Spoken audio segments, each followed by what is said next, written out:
make an assumption here, that expertise is in the program. Is that correct? Yes.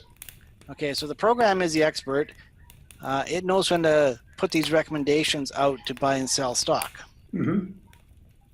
How do you know it works? Oh, well, we've got, let me see, 48 years of testing. Two of those years live. We know what the results are over time. I don't tell clients the results for this reason. If I said to you, our average is, I'm going to pick a figure.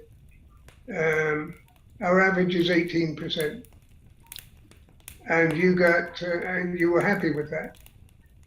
But then you got 15% in 1 year. You wouldn't be happy with that because you forgot I said the average is 18%.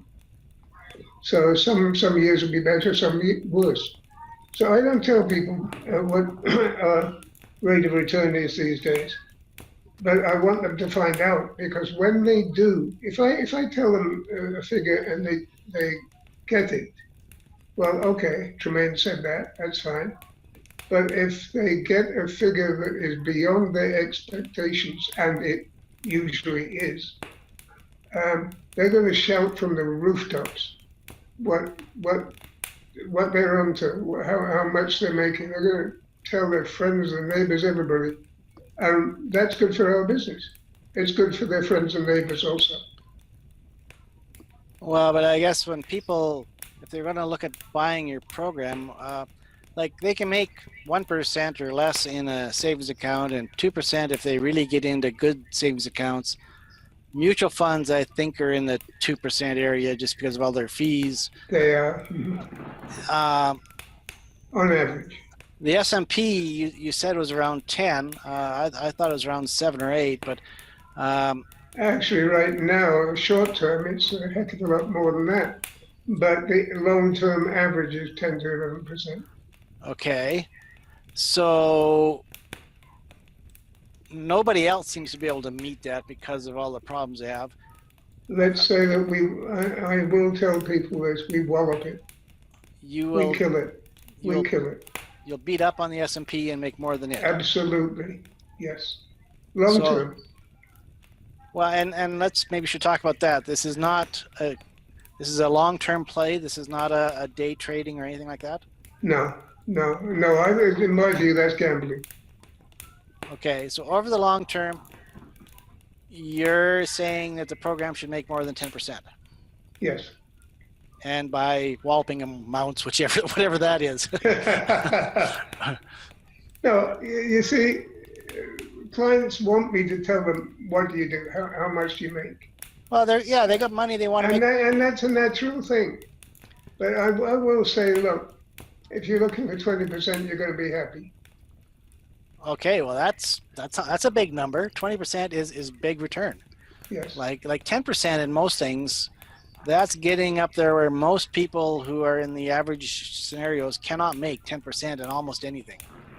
Mm-hmm. So yeah, if you can make more than 10 and up to the 20, that's a very good return. So you say that I'm happy to say, but I also I'm not claiming 10% or 20%. I'm just saying that if it were 20%, everybody would be happy, and I have no problem in using that number in that way. And you say you've been able to get that through testing. How have you been able to define that number?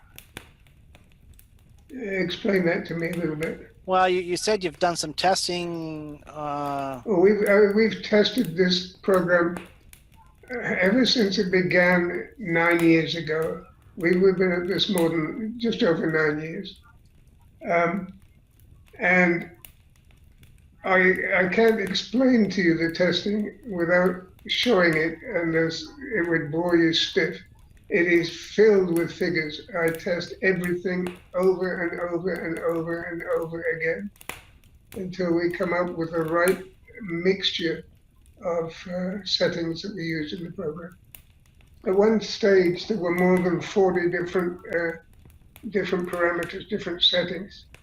I can't tell you how many there are now. I think there are not quite as many. We've eliminated some of them. So you've been developing this and working on this algorithm to come up with that return. How long have you been working on this?